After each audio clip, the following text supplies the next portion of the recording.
everyone, welcome to A Stitch in Time. Today is Friday, January 15th, 2021, and this is episode 167.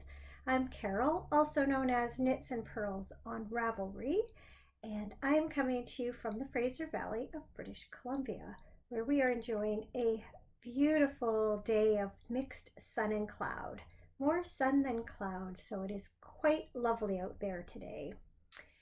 If you are a first-time viewer, I'd like to say a special hello and welcome to you. Thank you for checking out the podcast. And if you are a returning viewer, hello again and welcome back. Thank you for choosing to yet again spend part of your day with me. A huge thank you also to everyone who took the time to reach out and say hello this past week. I always so enjoy your kind comments and feedback, and above all, your friendship. How are you guys doing? It's been another tough week in the United States, and while I won't dwell on everything that's taken place, I'm just going to just say to my dear American friends that I've been thinking about you and just wishing for better days ahead, more peaceful days ahead. So hang in there. It's got to get better, and it will. I am hopeful and optimistic that it will, even though it might not seem like it right at the moment. I was so pleased to yet again see lots of chatter taking place in the Making Time for Me Craftalong, which is taking part in the Ravelry group.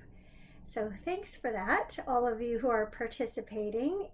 If you'd like to participate, it's very simple.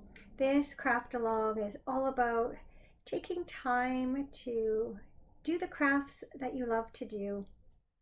And whether you are making something for yourself or for someone else, come take part. Any craft is eligible, whether you're sewing or crocheting, weaving, cross stitch, wood burning, whatever it is. Just come and talk about it. Share your projects, share your thoughts, and you will be eligible to win a prize. The craft along is going to be running until the end of February, and I will announce some winners in early March. I have not yet figured out the prizes yet, but I promise there will be prizes. Speaking of, I am still waiting to hear back from one of the winners of the 2020 Gal Cal. So, Maria, KnitGit UK, if you haven't yet, which I'm assuming you haven't, you might want to go watch episode 166 and then get in touch with me about your prize. I have had plenty of time this week to make things, and so as a result, I actually have a finished project this week, and I also have a new cast on. So why don't we jump right into the knitting and the making? I actually have some weaving. I have two new projects this week, a knitting one and a weaving one. First, I would like to show off my Albuquerque Sunset by Casapinka, and it is so long. I'm going to start at one end and take you through it. It turned out much longer than I was expecting.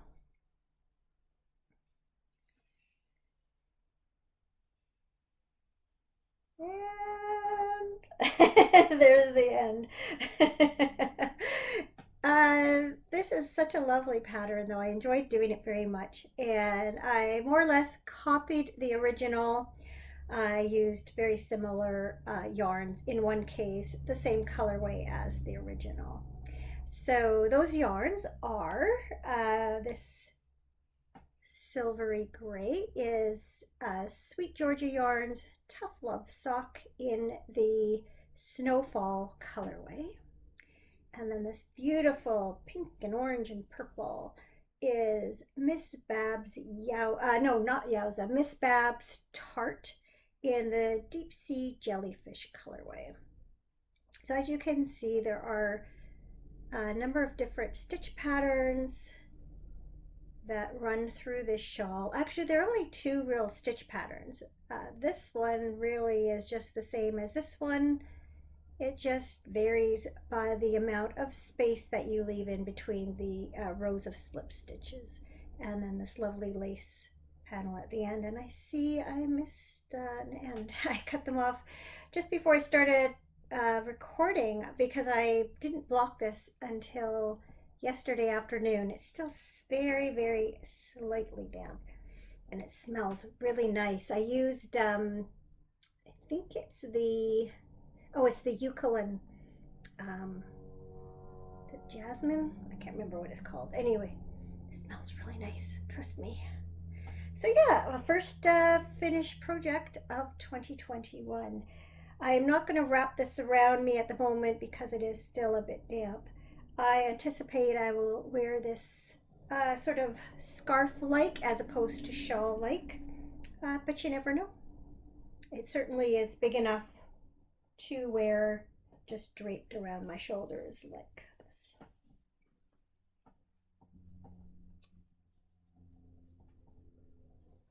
So, oh, speaking of draping around my shoulders, in case you're wondering, this is the Winter Weeds cardigan. I think that's what it's called. I do not remember who it's by, but I will try and remember to put a link in the show notes, or at the very least put a little note down there. This is one of those sweaters where it's party in the back. Very plain down the front, but in the back has this beautiful textured pattern. It was just a little, even though it's sunny out, it was a bit chilly this morning especially, and so I put this on to keep warm. And it still, even though it's getting sunny on this side of the house now, it still feels fine. But you may see me lose it partway through. Okay, another project. Well, that's it for finished projects. Now the ones I'm working on. So last week I showed you, my yarn's getting caught here on my show notes notebook. There we go. I started these socks last week, and as you can see, they have grown considerably since then. They are being knit from Fiber Nymph Dye Works. There it is. Bounce base in the Feathers and Tunes colorway. It's quite lovely. 5 different colors in there. Love the little speckled stripe. Actually, I love it all. I really like how these are turning out. So these are, as always, my go-to 64 stitch top down sock, 2x2 rib, stockinette leg. We'll have a stockinette foot. Haven't yet decided what kind of heel I'm putting in, and I knit these on a 2mm needle. I like to do magic loop, so you can see they're on my medium sock blockers. I have a few of these that are different sizes, so one day I just thought there's only one way to deal with that, and it's to mark S, M, and L on them. I have a new pair of socks. I talked last week about starting my final pair of socks from Helen Stewart's Handmade Sock Society 3. They are the Vapor socks, and I actually got quite a good jump on them here. Whoops, kind of twisting that. So as you can see, 1x1 twisted rib, and this lace pattern that runs down the front, and then the back is just plain stockinette with a slip stitch heel flap. So I have, as you can see, just finished the heel turn, picked up the gusset stitches, and now I need to start working my way down the foot. So like most Helen Stewart patterns, quite a simple yet interesting design that keeps your interest, but doesn't mean you have to pay, you know, close attention to every stitch, which I really like doing pattern socks like that. So the yarn I'm using is from a local dyer, Black Cat Custom Yarn.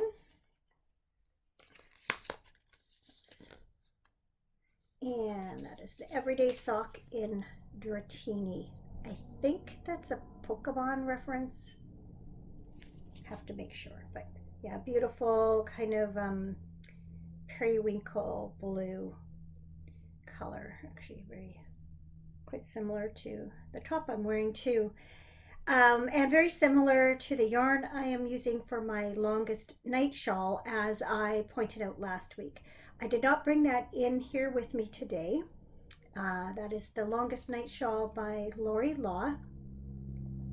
But I did finish chart 2, and I am 8 rows into chart 3. But since chart 3 basically looks the same as chart 2, I didn't bother bringing it in to show you, but I will once I get through that.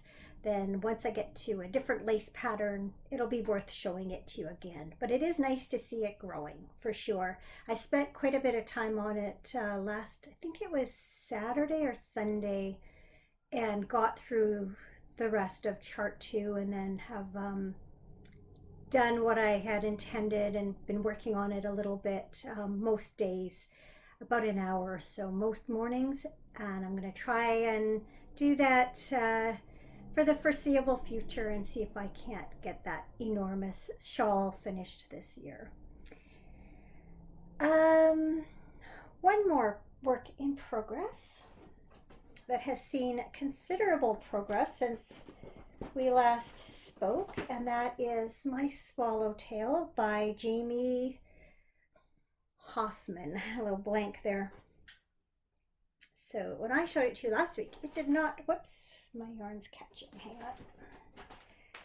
It did not have sleeves last week, but it is starting to get sleeves this week.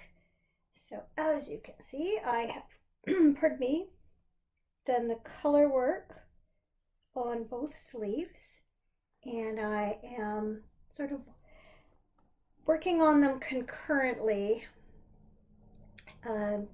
going, I think there's 11 rows between decreases, so I'm kind of doing a decrease, switching over to the next side, catching up, doing an additional set of rows to do decrease, and then back to the other one. So I would perhaps do it a little bit differently, except I only have one of this size of needle tips, and so what I do is take, these are my ChowGoo interchangeable needles, and so I just, when I need to change, I can just take the tips off this one, swap them out for the stoppers, work on this side, and then go back. So I think, yeah, I still have a few rows to go on this one before I catch up. And then, like I say, I'll do the next 12 rows, then switch back to this one, do 12 more, switch back, and eventually reach the point where I do the bottom color work on the sleeves also. So yeah, happy with those. Now I happened to have, I had 2 skeins of this main color, and I did alternate them through the body, but I looked at them and I thought they looked close enough that I wasn't going to have to alternate them in the sleeves, and I can't tell if there's any difference. If there is, it's not significant enough for me to care. This one maybe looks like it has maybe a touch more pink in it. It's also hard to tell on the camera because it tends to distort colors depending on how you move things and what light comes on. So anyway, I am fine with it. It makes life easier.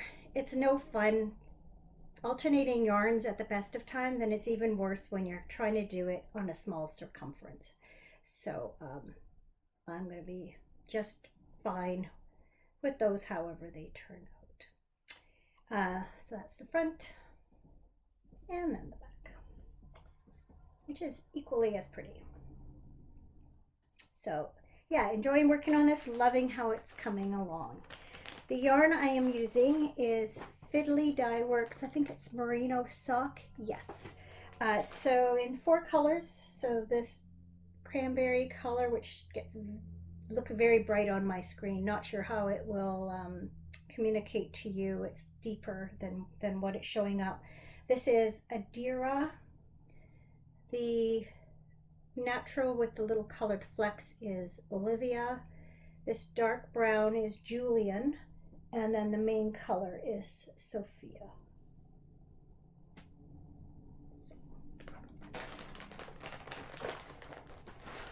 All right, that is it for the knitting this week, but I do have some weaving, as I mentioned, and so I recorded a brief segment about that out at the loom, so I am going to put that in here now.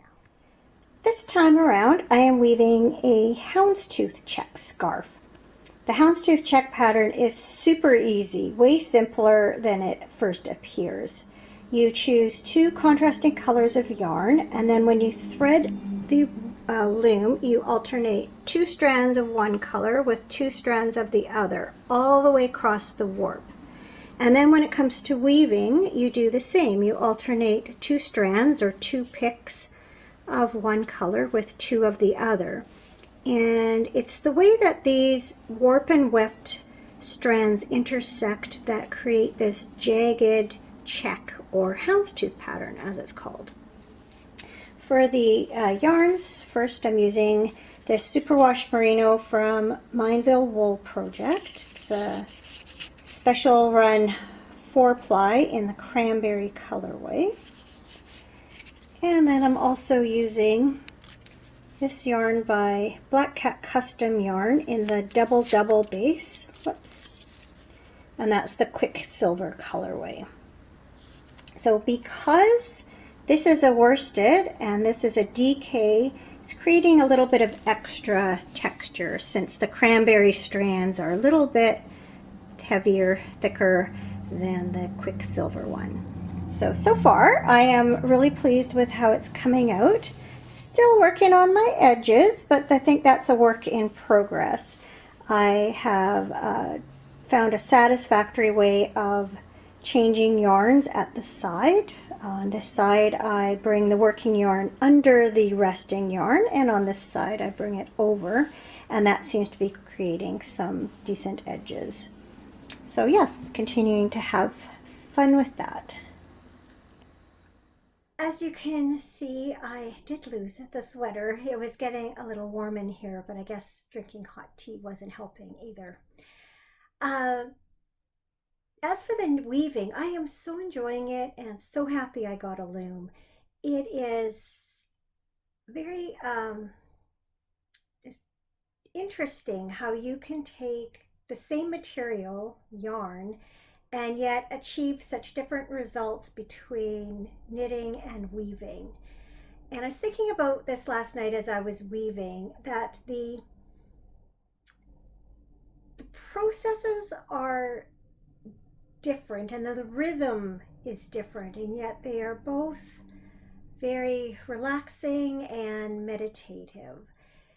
So with knitting, once you cast on, you're ready to go, and your stitches, they can knit up fairly quickly, but it still can take a while to build length.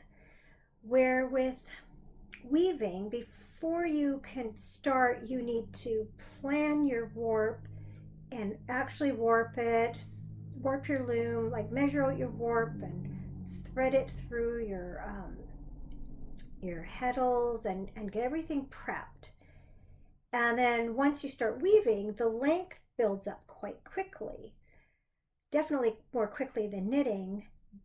But at the same time, your process of passing the shuttle through the warp and beating it with your reed, with your heddle, that's a more slow motion than knitting stitches on a needle.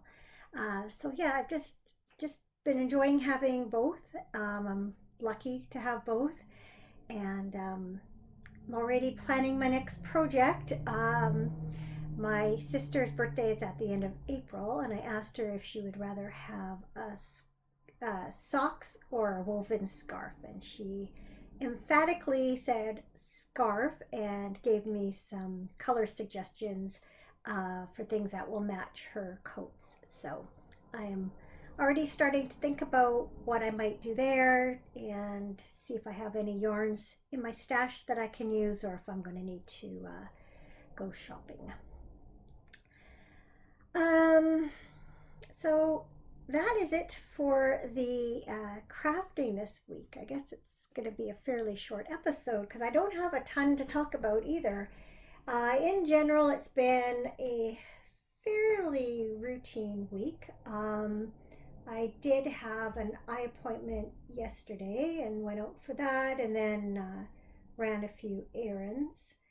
Um, we did have an adventure this week, or maybe misadventure is a better way of putting it. I woke up in the middle of the night Tuesday to some just incredible wind that we were not expecting. Neither of us got a weather alert on our phone. I don't think we'd watched. Sometimes my husband will watch the 11 o'clock news and see the forecast, and we hadn't that night. And yeah, just were not expecting it. So I woke up, I could hear the wind just driving the rain against the window and the house shaking, could feel it shaking. And I couldn't go back to sleep. So I ended up getting up, looking out the windows. In the front, I could see garbage cans rolling around. It was garbage day the next day, and people had put their containers out as usual. So there were paper and garbage cans rolling around. And then I looked out the back and I could see the barbecue cover looked like it was going to blow away. It does have Velcro ties sort of near the bottom to like bunch it in and hold it. But when even if it's not super windy, sometimes the wind gets under it and kind of lifts it up. And we usually kind of shove the barbecue into the corner of the deck and put a chair against it to hold the cover in place. But it had obviously shifted and it was moving. So I waited for a bit of a lull and I went out there and tucked all that back in. And then I noticed that our shed had moved on our shed pad a bit, which really surprised me because it's a resin shed, so it's not a super heavy shed, but had a lot of stuff in it. A bunch of patio furniture, a lawnmower, a couple of hose boxes, a few other things. And yet it had shifted like probably a foot at least. And then I could see one end kind of lifting up. So I went and woke up my husband out of a sound sleep. I don't know how he was sleeping through it because the wind was just howling and the house was just shaking. So we kind of looked at it, weren't sure what we could do about it anyway, and then we saw it start to lift, and part of it lifted up and blew into the neighbor's yard. So we waited again for a little bit of a lull, took a flashlight out, checked it out. And by then the roof had kind of collapsed. It was covering everything. So we thought, well, there's nothing we can really do anyway. Hopefully, with the way it is, it'll just stay like that. Well, that wasn't the case. Later on, the whole roof ended up, with part of two walls attached, ended up blowing up and also blowing into our neighbor's yard. And yeah, so the next morning, my husband, well, he went back to bed. I went back to bed, ended up getting up later. Again, I just did not sleep well. So when I woke up the next morning, a little before 8, he was already up and outside, moving things up to our deck and starting to take pieces of the shed apart that he could. And so then I got up, got dressed, went out to help him. And our neighbor's yard, when we have a lot of rain, it will flood. at the back of it. And so there was probably a foot of water back there, which I think actually helped the shed not blow away anymore because it was weighted down with water once it landed in there. So my husband went in there, dragged what he could, dragged it all out to the middle of their yard and started to take it apart.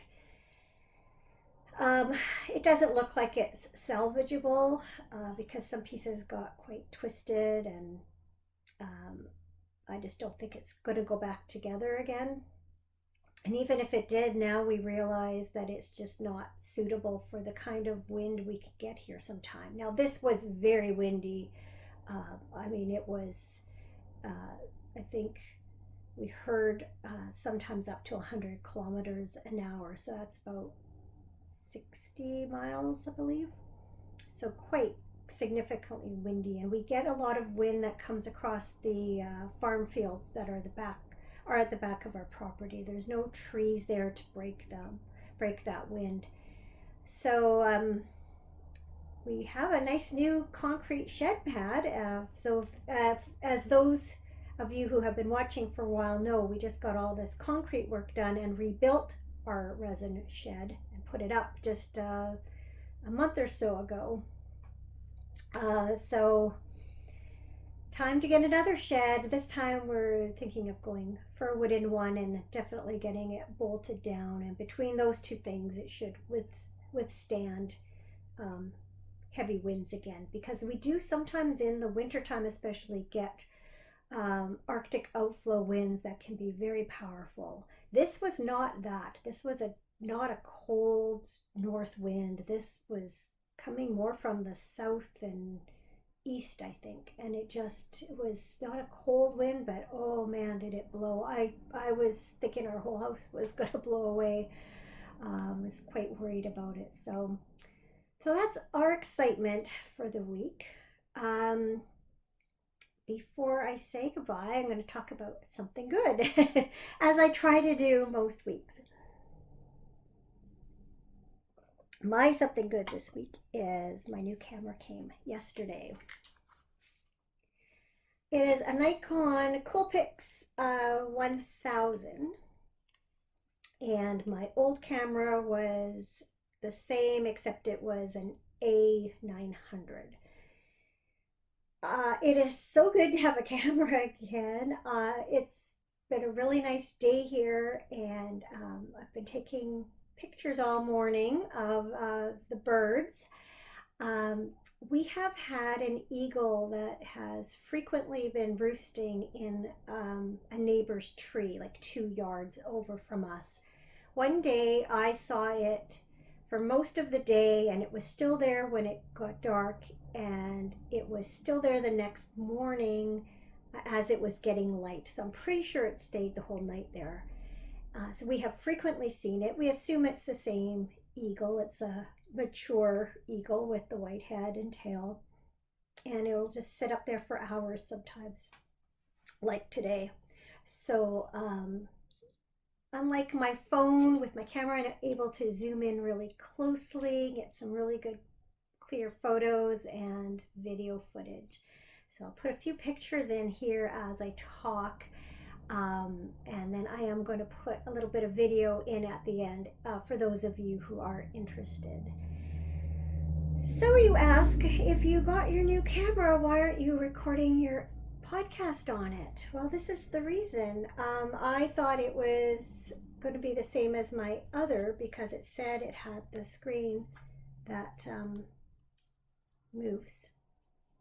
My old camera, this screen would come and flip up so that I could have the camera facing me like this and have the screen up top that I could see into and record.